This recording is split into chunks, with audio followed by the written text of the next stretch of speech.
আমি মুসলমানদের কলিজার মধ্যে আঘাত দিয়া মাঝে মাঝে কথা বলি, মাঝে মাঝে পত্রিকায় কলাম লেখি। এবার মুসলমানদের কলিজায় আঘাত দিয়া রঙিলা রসুল নামক বইটা লেখলাম। এই বই লেখার কারণে আমাকে ইহুদি খ্রিস্টানরা, অন্য ধর্ম অবলম্বীরা আমাকে অনেক টাকা দিবে। এবার ইমামউদ্দিন এই কথা সহ্য না করতে পেরে তার কোমর থেকে একটা ফল কাটা ছুরি নিয়ে 10-12টা বুকের মধ্যে মাইরা দিছে। সাথে সাথে গোয়েন্দা বাহিনী আইসা, ওই রাজপালের লোকজন আইসা ইমামউদ্দিনকে আটক করে ফেলছে। ইমামউদ্দিন জেলখানায় বন্দী হয়ে গেছে। এবার জেলখানার মধ্যে একজন অ্যাডভোকেট, একজন উকিল রাত্রবেলা তার সঙ্গে সাক্ষাৎ করার জন্য গেছে। আগামীকাল এই ইমামউদ্দিনকে আদালতে উঠানো হবে, তাকে ফাঁসির রায় দেওয়া হবে, তার বিচার কার্য সম্পন্ন করা হবে।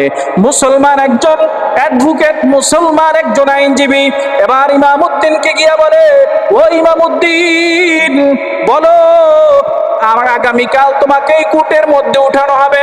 আমি যদি তোমাকে একটা কথা শিখাইয়া দেই, এই কথাটা তুমি যদি ওই জজ সাহেবের সামনে বলতে পারো, তাহলে আশা করা যায় তোমার মৃত্যুদণ্ড কার্যকর হবে না, তোমার ফাঁসির মঞ্চে যেতে হবে না। এবার ইমামউদ্দিন ডাক দিয়া বলেন। এবার রঙিলা রসুলের লেখক, তাকে হত্যা করার জন্য ইমামউদ্দিন যুবক তিনি প্রতিজ্ঞাবদ্ধ হয়ে গেল। বাজারে গিয়ে কাফনের কাপড় কিনলো। কাফনের কাপড় কিনে ঘরে গিয়া মার কাছে বলতেছে, মা, আমাকে আপনি চিরদিনের জন্য একটু বিদায় দিয়া দেন। মা বলতেছে, কেন তোমাকে বিদায় দিব, বলো কি হয়েছে, কোথায় তুমি যাইবা? এবার ইমামউদ্দিন ডাক দিয়া বলে, মা, আপনি কি শুনেন নাই, আপনি কি দেখেন নাই, আপনি কি জানেন না, এই দিল্লির মধ্যে এক কুলাঙ্গার আমার মায়ার নবীকে নিয়ে কটূক্তি কইরা একটা বই লেখছে। এই বইটার নাম হলো রঙিলা রসুল।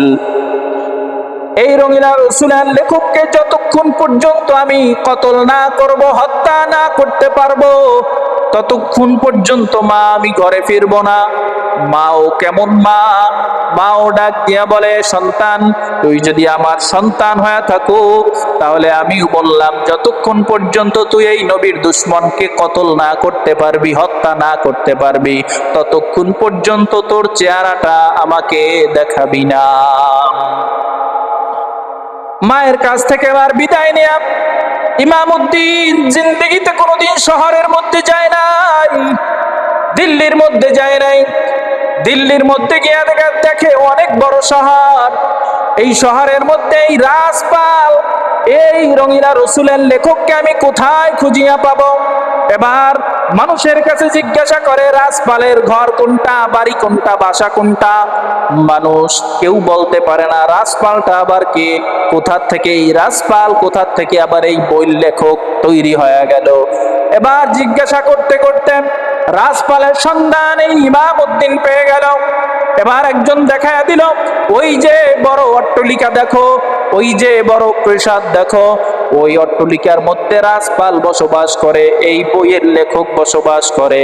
এবার ওই প্রাসাদের মধ্যে ঢুকবে, এমন সময় ওই দরজার মধ্যে ইমামউদ্দিনকে তার ওই দরজার দারোয়ানরা আটকায়া দেয়।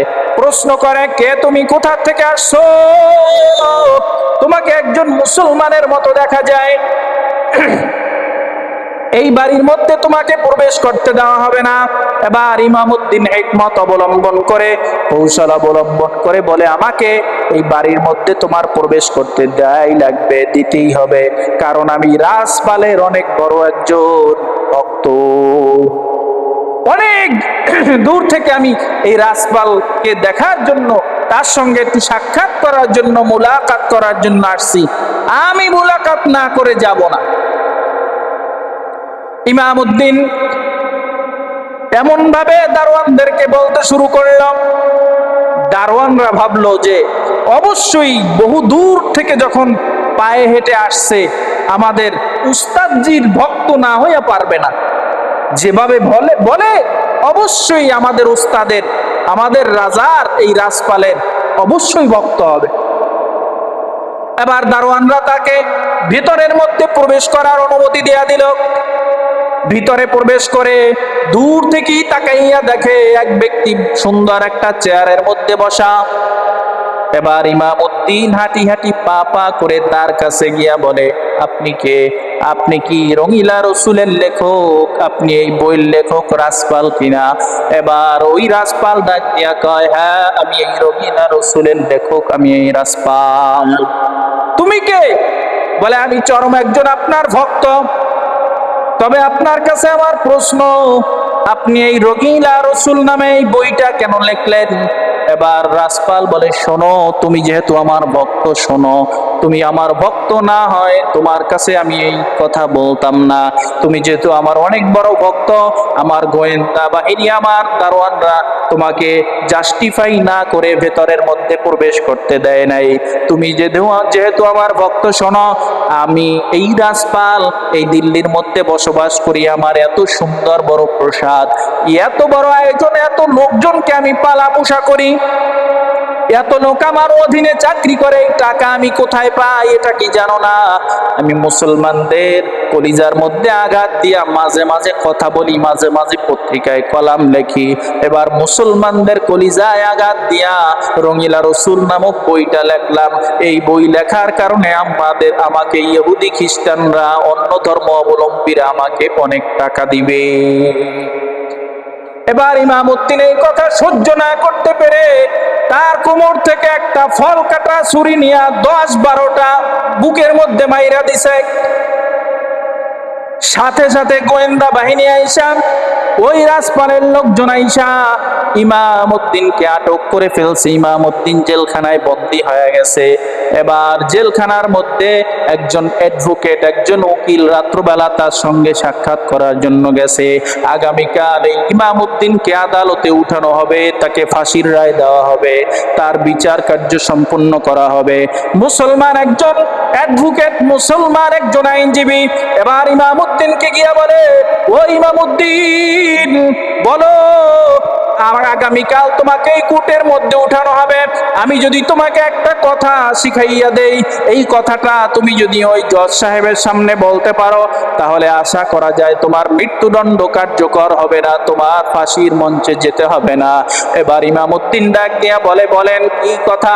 একটা কথা বললে যদি ওই কথার মাধ্যমে আমি পার পেয়ে যাই, ফাঁসির মঞ্চ থেকে আমাকে যদি বাঁচাইয়া দেওয়া যায়, বলেন ওই একটা এমন কি কথা একটু বলেন। এবার অ্যাডভোকেট আইনজীবী ডাক দিয়া বলে, ও ইমামউদ্দিন, তুমি একটা মাত্র কথা বলবা। বিচারক জজ সাহেব যখন তোমাকে প্রশ্ন করবে তুমি কি এই রাজপালকে হত্যা করছো, তখন তুমি বলবা, হ্যাঁ আমি হত্যা করছি, কিন্তু যখন আমি হত্যা করছি আমার মাথা তখন ঠিক ছিল না, আমি পাগল অবস্থায় ছিলাম। এবার ইমামউদ্দিন একটা চিৎকার মেরে বলে, ও অ্যাডভোকেট, এবার তাহলে তুমি আমার একটা কথা শোনো। আমি যখন এই রাজপালকে হত্যা করে আমি জেলখানার মধ্যে বন্দী হয়ে গেলাম, রাত্রবেলা আমি ঘুমাইতে যাই, ঘুম আসে না। এক পর্যায়ে আমার ঘুম চলে আসছে।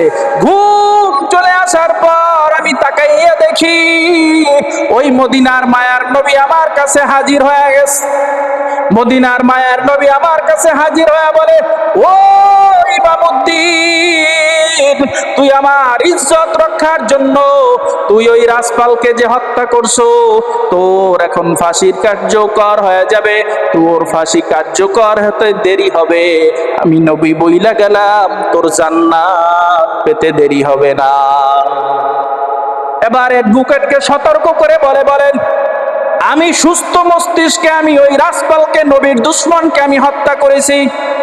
আমি পাগল ছিলাম না, আমি মাতাল ছিলাম না, আমি না বুঝিয়াই নবীর দুশমনকে হত্যা করি নাই, আমি বুঝিয়া শুনিয়াই নবীর দুশমনকে আমি হত্যা করছি। আমার আগামীকাল ফাঁসির কার্যকর হতে দেরি হবে, আমি নাজাত পেতে, জান্নাত পেতে দেরি করব না। তোমার এই কথা শিখাইয়া দেওয়ার কারণে